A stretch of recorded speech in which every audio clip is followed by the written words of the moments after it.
The first thing the pot does is breathe. It exhales a low, wet sound, as if something inside it has lungs and is learning how to use them. The fire beneath the pot crackles softly, but the breath does not come from the fire. It comes from the stew itself. Thick, dark, bubbling slowly, releasing a smell so rich and tempting that it makes the tongue ache. Night presses close around the small roadside restaurant. The forest leans in, its leaves unmoving, as if listening. No crickets sing, no frogs call. Even the wind has stopped. A man sits alone at a rough wooden table. Hunger bends his back forward. His hands shake as he lifts the calabash bowl toward his mouth. He does not see the shadow behind him rise. He does not hear the soft scrape of something ancient shifting its weight.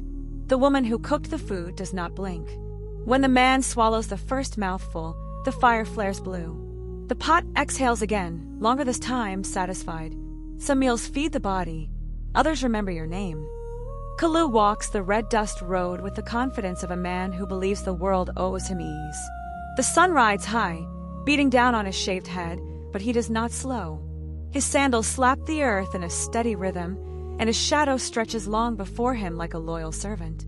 He is known in the villages as clever and sharp-tongued. He trades palm oil, smoked fish, cola nuts, whatever turns profit quickly. He prides himself on never being cheated, never paying more than necessary, never thanking the spirits for anything. To Kalu, hunger is a weakness, patience a foolish game. That morning, his mother's voice still echoes in his ears, though he pretends not to hear it. She warned him as she always does. Not every pot is clean. Not every smile means welcome.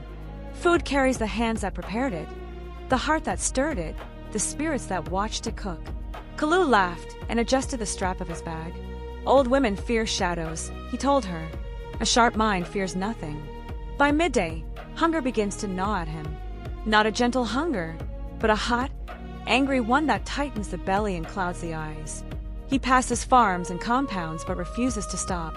Meals cost money. Time is profit. Then he sees it. A small restaurant squats by the roadside where no restaurant has ever stood before. Its walls are mud dark, its roof patched with old palm fronds. Smoke rises in a straight, unnatural line, as if guided by invisible fingers. A single wooden sign hangs crooked, marked only by a faded symbol that resembles an open mouth. Kalu slows. His stomach twists painfully. He does not remember this place being here. The woman stands behind the cooking fire, stirring a large iron pot with a long wooden spoon. She is neither young nor old. Her skin is the color of rain-soaked earth. Her eyes are deep and still, reflecting the firelight without blinking. Kalu greets her, but she does not answer. She only lifts the lid of the pot. The smell strikes him like a blow. Pepper, meat, herbs he cannot name. His mouth floods with saliva. His pride hesitates for a heartbeat, then hunger crushes it. He asks the price. The woman tilts her head. Her lips curve into something that is not quite a smile. She names an amount so small it feels like an insult. Kalu laughs loudly, pleased with his luck.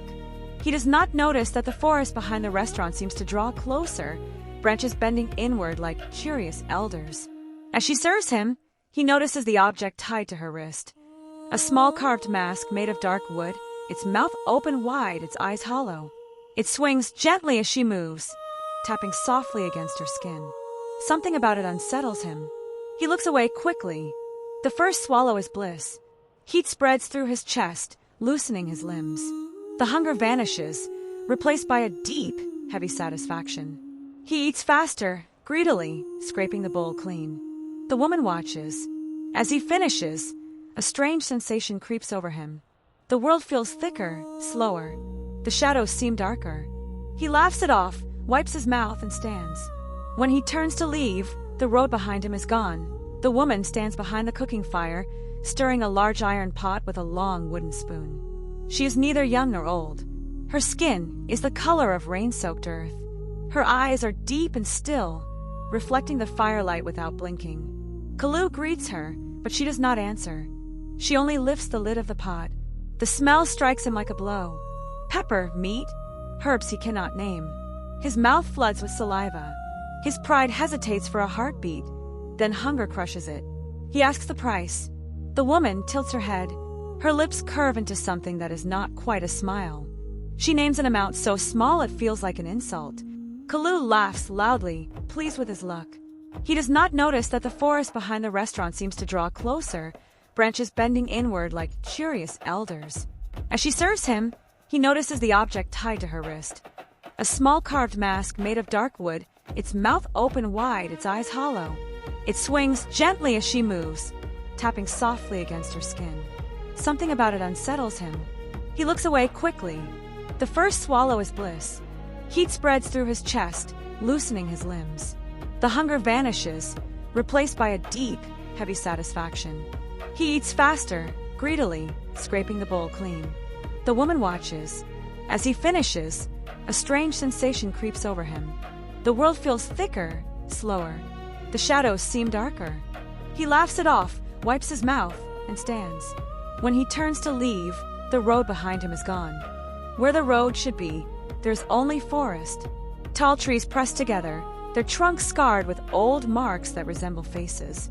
The air is heavy, smelling of damp earth and old smoke. Kalu spins slowly, heart pounding. The restaurant still stands behind him, unchanged. The woman still stirs the pot. He demands to know where the road has gone. This time she speaks. Her voice is dry, like leaves rubbing together. She tells him roads remember feet, and feet remember choices. Some meals bend paths, some seal them. Panic claws at Kalu's chest. He laughs again, louder, forcing the sound. He accuses her of tricks, of madness. He steps toward the forest, pushing between the first two trees. The shadows close around him. The forest is not silent. It breathes. It whispers. Names slide through the air, brushing his ears.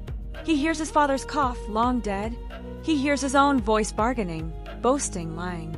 The mask on the woman's wrist appears before him, now hanging from a branch. Its mouth stretches wider. From its hollow eyes drip dark drops that vanish before touching the ground. Kalu runs. The ground shifts beneath his feet, turning soft and sucking. He stumbles into clearings where figures sit around cold fires, endlessly chewing empty bowls. Their eyes are dull, their bellies full, but their mouths still moving. They reach for him, fingers greasy with invisible food. He tears free, screaming, his chest burning. With every breath, he tastes the stew again, rich and heavy, filling him, slowing him. At last he collapses at the foot of a massive tree. Its roots twist like giant serpents. Carved into its bark are countless small masks, each one different, each one familiar. The woman stands there now, no longer by the fire. The pot floats beside her, suspended in the air, breathing softly. She tells him the truth. This is a place where careless hunger is weighed. The restaurant appears to those who believe nothing has consequence. The food is fair-priced because the cost is never money. The mask, she explains, is a ledger. Every bite he took wrote his name deeper into the wood. Kalu falls to his knees. Pride drains from him like spilled water. He begs, offering money, goods, promises. The forest listens without interest. The woman gestures, and the pot tips toward him. Inside, he sees not stew but memories. His mother waiting with food grown by her own hands. Travelers he cheated, children he mocked for begging. Ancestors turning their faces away each time he laughed at warnings. The hunger returns, sharper than before, but now it is not in his belly. It is in his chest, in his spirit. She tells him there is one path out, but it will cost him more than the meal ever did. He must carry the pot. The moment his hands touch the iron, pain explodes through his arms. The pot is heavier than stone. It pulls at him, sinking into his flesh, burning with cold fire. He screams, but the forest does not echo it back. Step by step, he is forced to walk. Each step drags up another memory, another weight. The path opens only as far as his honesty allows. When he lies, the ground closes. When he resists, the pot grows heavier. At the edge of collapse, something inside him breaks open. He admits his fear. He admits his greed. He admits that he has always believed himself above the rules that bind others. The pot lightens. The woman nods once. The mask slips from her wrist and presses itself into Kalu's chest, searing but brief. Then the forest releases him. Kalu wakes on the red dust road at dawn. The restaurant is gone. The forest stands far back, ordinary and quiet. In his hands is a small wooden mask, warm and smooth. He is changed. Hunger still visits him, but it no longer rules him. When he eats, he asks who cooked the food. He pays fair prices. He listens when elders speak. At night, he dreams of breathing pots and watching trees, and he wakes grateful. Years later, travelers speak in low voices of a restaurant that appears to the careless. They say its food is delicious beyond words. They say those who enter hungry for more than food are never the same. And some say that if you listen closely while eating by the roadside, you can hear a pot breathe, waiting patiently for those who forget that every meal carries a spirit, and every choice leaves a taste that never truly fades.